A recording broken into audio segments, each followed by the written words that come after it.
Kung si Arlene Gatunggal nag-ato sa kalibutan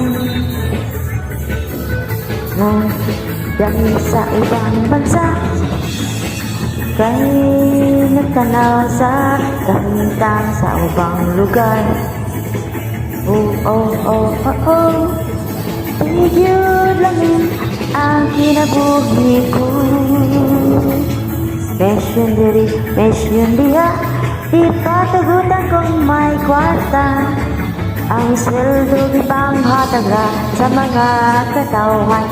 Dili po Jesus nga na ay kwarta, si Arlene Gatunggal kay ako magsunod ra sa milagro, sa mga lakang gikan na Jesus.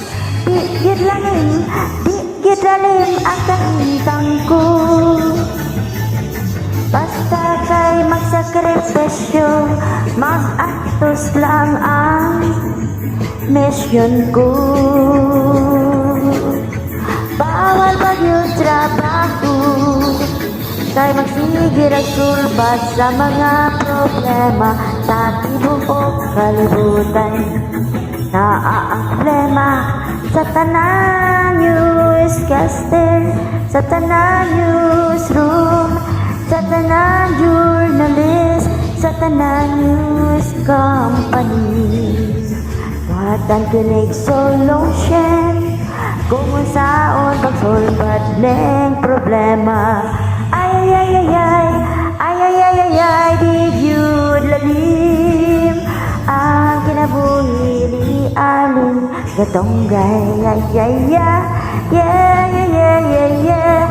Bisan tuod ani salamat Jesus, nakaagwanta sa mga pagantos, gisubay gidaladala, ingon o grasya, ingon o gikan sa langit nga di masukot. Thank you Jesus, thank you Jesus, thank you Jesus, thank you Jesus. I love you, Mama Mary, I love you, Jesus. I love you, I love you, I love you.